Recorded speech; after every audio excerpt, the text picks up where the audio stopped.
अस्सलाम वालेकुम व्यूअर्स, खुशखबरी सीरीज़ की नई एपिसोड में खुशामदीद। मैं हूं आपका मेज़बान अब्दुर्रहमान। आज हम आपके लिए 4 खुशखबरियां लेकर हाजिर हुए हैं। आज की पहली 2 खुशखबरियां तो सीपेक से मुतालिक हैं। पहली खबर कुछ यूँ है कि पाकिस्तान में जो चाइनीज़ सफ़ीर है उन्होंने इस चीज़ की तस्दीक की है कि पाकिस्तान में अब तक सीपेक के तहत 25 अरब डॉलर्स की सरमायाकारी हो चुकी है। इसके अलावा जानेंगे कि कितने अरब डॉलर्स की मज़ीद सरमायाकारी इस वक्त हो रही है। इस 25 अरब डॉलर्स की सरमायाकारी से कितनी नौकरियां पैदा हुई, कितने किलोमीटर सड़कें बनी, कितने मेगावाट बिजली पैदा हुई, ये तमाम चीज़ों को डिस्कस करेंगे। उसके बाद पाकिस्तान में मज़ीद चाइनीज़ इन्वेस्टर्स को लाने के लिए एक बहुत बड़ा फोरम सेटअप किया गया है। इसका नाम है पाक चाइना बिजनेस इन्वेस्टमेंट फोरम, जिसके अंदर पाकिस्तानी और चाइनीज़ कंपनीज मिलकर उन कवानीन को ख़त्म करवाएंगी जो कि इन्वेस्टमेंट लाने में प्रॉब्लम क्रिएट कर रहे हैं। उसको प्रोग्राम के दूसरे हिस्से में डिस्कस करेंगे। जबकि आज की तीसरी खुशखबरी ये है कि पाकिस्तान जो है उसने जो इंटरनेशनल सिविल एविएशन ऑर्गेनाइजेशन है उसका जो एयर सेफ्टी का ऑडिट है वो क्लियर कर लिया है और इंशाल्लाह पाकिस्तान से यूरोप और अमेरिका की फ़्लाइट्स अनकरीब खुलने जा रही हैं। और उसके बाद आज की चौथी और आखिरी खुशखबरी है कि पाकिस्तानी तारीख़ में पहली खातून जज को सुप्रीम कोर्ट के जज के लिए नामज़द कर दिया गया है। लाहौर हाई कोर्ट की हैं जस्टिस आयशा मलिक, उनको नामज़द किया गया है। इन चारों खबरों को आज हम डिस्कस करेंगे, लेकिन पहले चलते हैं चाइनीज़ सफ़ीर की जानिब, जिन्होंने इस्लामाबाद में मुनक्किद एक सेमिनार के दौरान इस चीज़ का ऐलान किया है कि अब तक सीपेक के तहत चाइना से 25 अरब डॉलर्स की इन्वेस्टमेंट पाकिस्तान आ चुकी हैं। पाकिस्तान में 200 से ज़ायद चाइनीज़ कंपनियां इस वक्त काम कर रही हैं।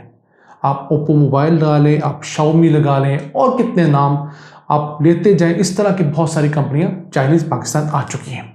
अब सीपेक के तहत जो 25 अरब डॉलर्स लगा है उससे 75,000 नौकरियां पैदा हुई हैं पाकिस्तान के अंदर। 5,500 मेगावाट के जो बिजली घर हैं वो मुकम्मल हो चुके हैं, जबकि 7,500 मेगावाट के जो बिजली घर हैं वो अंडर कंस्ट्रक्शन है। इसके साथ साथ 500 किलोमीटर से ज़ायद की मोटरवेज और हाईवेज मुकम्मल हो गई हैं। तो ये तमाम चीज़ें हुई हैं चाइना के सीपेक के तहत। अब यहाँ पर इंडियन मीडिया और वेस्टर्न मीडिया प्रोपेगेंडा करता है कि चाइना पाकिस्तान को अपने कर्ज तले जकड़ रहा है। ऐसा नहीं है। अगर हम पाकिस्तान के बैरूनी कर्ज की बात करें तो उसके अंदर 26% कर्ज चाइना का है, जबकि 74% कर्ज जो है मगरबी ममालिक का है, जो सबसे ज़्यादा प्रोपेगेंडा कर रहे हैं कि चाइना पाकिस्तान को अपने कर्ज के तहत जकड़ रहा है। हालांकि 74% वाले पाकिस्तान को जकड़े हुए हैं, ये 26% वाले ये आम लोग, आप लोग समझ सकते हैं। अब पाकिस्तान में जो चाइना इन्वेस्टमेंट कर रहा है, देखने का तो एक किस्म का कर्ज है, लेकिन वो कर्ज नहीं। मसलन किस तरह, अगर मोटरवेज बन रही हैं उसके ऊपर जो हुकूमत पाकिस्तान उसने एक गारंटी दी हुई है, लेकिन वो मोटरवेज अपना ख़र्चा टोल टैक्स के ज़रिए निकाल कर खुद अदा कर रही हैं। अपना जो कर्ज़ है वो खुद अदा कर रही हैं, वो खुद ही अपना कर्जा पे ऑफ कर देंगी।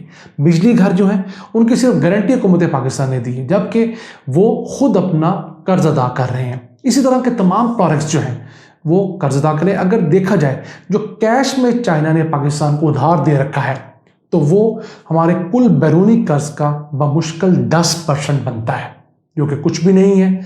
हमें अमेरिका हमेशा से कंट्रोल किए हुए कर्ज देकर तो चाइना का नाम लेकर हमें डराता है। ऐसी बात नहीं है। जो ये मेगा प्रोजेक्ट्स लगे हैं मोटरवेज के, बिजली घरों के, हाईवेज के, पावर प्लांट्स के, इसी के साथ साथ दूसरे जो तमाम, जैसे अब गवादर के अंदर इंटरनेशनल एयरपोर्ट बन रहा है वो टोटल ग्रांट है।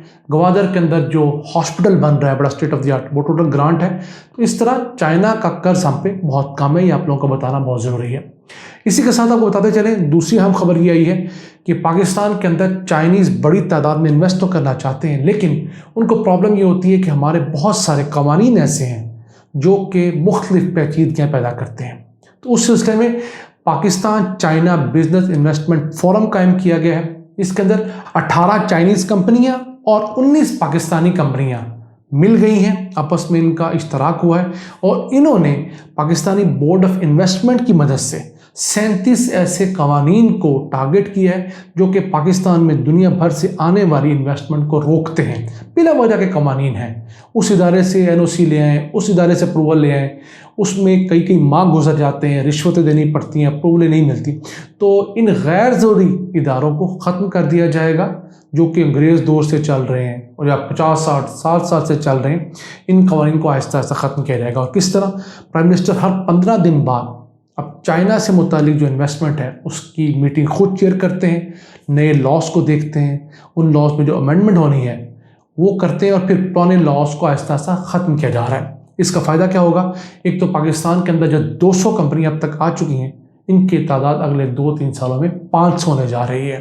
پھر ایز آف ڈوئنگ بزنس کی وجہ سے دنیا بھر سے مزید کمپنیاں آئیں گی، انویسٹمنٹ پاکستان میں ہوگی، ہماری جو امپورٹ ہے وہ سبسٹیچیوٹ ہوگی، ایکسپورٹ بڑھے گی، اور ماڈرن ٹیکنالوجی پاکستان آنا شروع ہو گئی ہے۔ کس طرح؟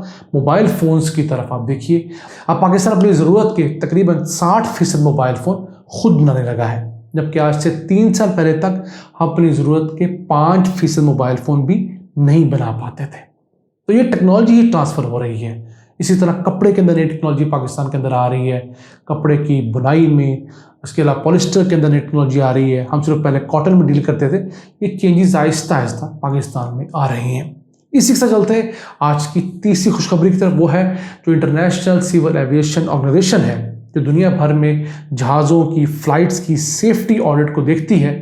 اس نے پاکستان آ کر 29 نومبر سے 10 دسمبر تک ہمارے ہاں فلائٹس کا آڈٹ کیا، سیفٹی آڈٹ۔ اس کے بعد انہوں نے پاکستان کے سیفٹی آڈٹ کے اوپر اطمینان کا اظہار کر دیا، باقاعدہ طور پر پاکستان کو لیٹر جاری کیا گیا سول ایویشن اتھارٹی کو، آپ لیٹر اسکرین پر دیکھ سکتے ہیں۔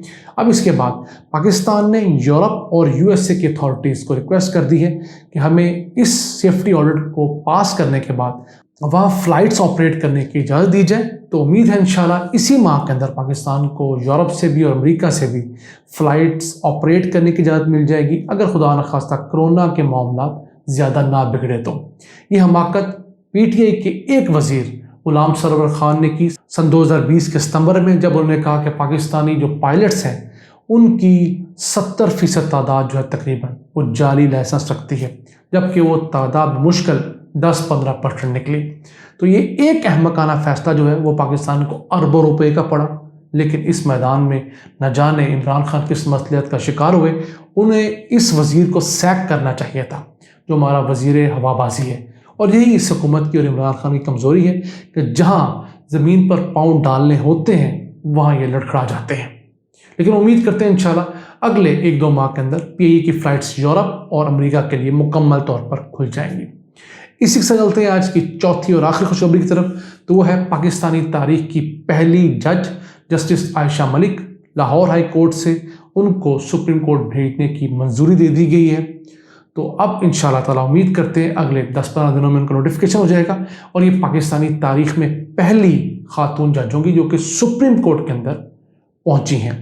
اس کے خلاف جو وکلاء تحریک کیے انہوں نے جائز طور پر بہت زیادہ ہنگامہ کیا، ہڑتالیں کی، اب باعث بھی بہت زیادہ ہے۔ اب ہمیں افسوس سے کہنا پڑتا ہے کہ وکلاء کی ایک بہت بڑی تعداد جو ہے وہ اب مفاد پرست ہو گئی ہے، وہ پولیٹیکل لائنز پر سوچتے ہیں، قومی مفاد کا نہیں سوچتے۔